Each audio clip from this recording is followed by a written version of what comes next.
Hello Aries, Aries rising and Aries moon people. This is your monthly astrological horoscope for December 2017. And just a quick reminder for all of you Aries people out there, remember these horoscopes are meant to talk about the long-term sweeping aspects of any given month in the background energy of astrology, which means that I don't talk about things that are here today and gone tomorrow in my monthlies. If you are looking for short-term flavor of the week types of aspects, I talk about those in my weekly horoscopes. The first half is always exclusively astrology, so of course, you know, there's something in it for everybody. And if you ever want to get a session with me, you can always go to my website, integrativemysticism.com. So what's going on with your astrology this month anyway? Well, from the 1st to the 22nd, we do actually have Venus. Alright, sorry, from the 1st to the 25th, looking at the wrong thing. 1st to the 25th, we have Venus in Sagittarius, into your 9th house of higher education, government, legal proceedings, travel, international travel, and broadcasting. And when we have Venus in the 9th house, there is an opportunity for a lot of you to start finding love from outside your backyard, actually outside your bubble, so to speak. We may be actually, you know, if we're looking for love, looking for romance, love could come from overseas, from a foreign land, or a culture completely foreign to what you are used to.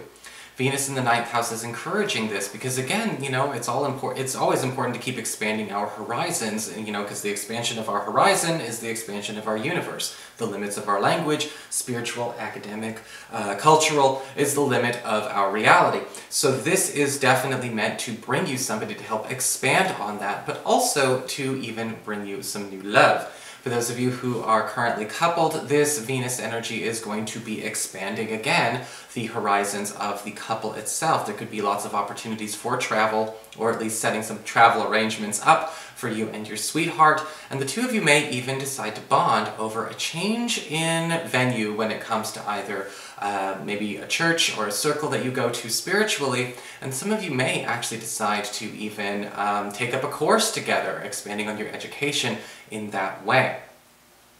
We also have from the 3rd to the 22nd, there's that 22, we've got Mercury retrograde in this area. And Mercury retrograde in the 9th house is definitely a bit more textbook Mercury retrograde. What it can do is it can say, you know, of course, be very mindful this month when it comes to travel, especially overseas travel, international travel. There could be some delays. We may find out that a layover is extended, you know, or we are stuck up in the sky or whatever. And it's important to pay attention with Mercury retrograde how you're going to handle that and make sure that you give yourself enough space and wiggle room to work with.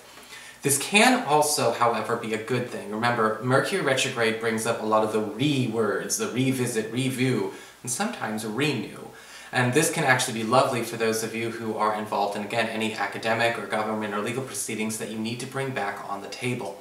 Whether it's revisiting a decision that was made for you or against you, whether it was reviewing or actually renewing a permit or a contract of some kind, or even rewriting the rules on something that you are supposed to play by in accordance to some kind of decision that you had made or a deal that was made or rendered for you in recent weeks and months, we have a chance to go and shape things up a little bit. I would be careful though during a Mercury retrograde not to submit anything new. This is not a month that I want you to go and, you know, maybe not necessarily apply for that transfer of credits just yet. You can do that at the end of the month. Or if you are trying to apply for, you know, any kind of special permits or special licenses, you know, say you're trying to do some work on the home and things like that. There could be some flub-ups. If you have to, life must go on, but dot your I's and cross your T's. On the 3rd of the month, we've got a full moon in Gemini, in your 3rd house of communications, pacts, and promises. And illumination's influence goes on for 2 weeks. So this is really talking about the 3rd through the 17th. And with this full moon in Gemini, when we talk about 3rd house, pacts, and promises, we're getting you out of something that has been binding you up and bunching you up. We're talking about culminating and forming, you know, again, a clearing and ending of that energy so you can be, you know, free. Are we trying to get out of some kind of arrangement that we've been obliged to for too long? A binding rule? Maybe we're stuck tied to a client we don't want anymore. We're bound up in a lease or some kind of payment plan we're trying to rewrite. We're trying to get out of it.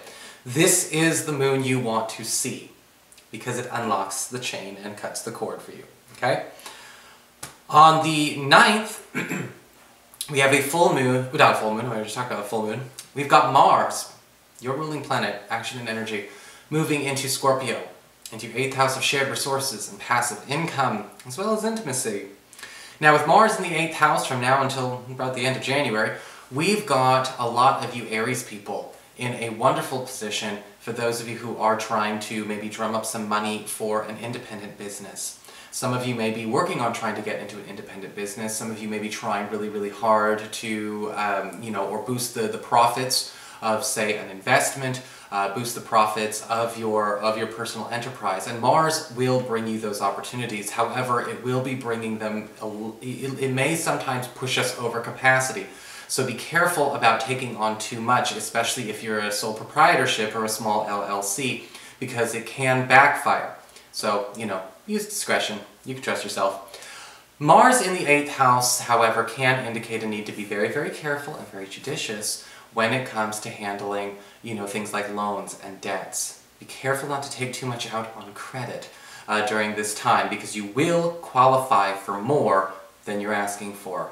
On the intimacy side of things, Mars is all about animal passion. I don't think I need to go any farther than that, but believe me, there'll be plenty of ample opportunity and ample potential partners for those of you looking for it. On the 18th, we've got a new moon in Sagittarius in that 9th house of higher education, government, legal proceedings, travel, and so on and so on. And with a new moon in Sagittarius for you, a lot of you Aries people may be finding an opportunity to go update your education. Some of you may be trying to go back to school or get into a doctorate program, some kind of higher education program. And this is going to be a new moon that puts the right place on the radar for you, or puts you on their radar.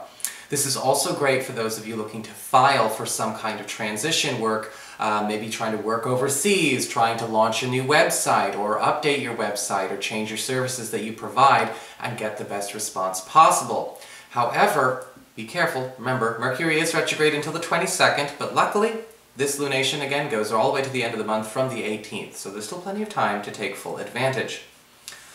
On the 19th, we've got Saturn, planet of discipline, obstacles, and restrictions, moving into your 10th house of career, where he will be pretty much for the next 2.5 years. Now, Saturn in Capricorn is not the scapegoat everyone tries to force him to be. People shouldn't do that anyway, but they do. It's kind of a dog ate my homework, not my fault kind of attitude. No. Saturn in the 10th house is actually a boon. It really can be, because Saturn is going to be refining your work ethic as well as your image when it comes to your career and your earning power and the mark you make on the world.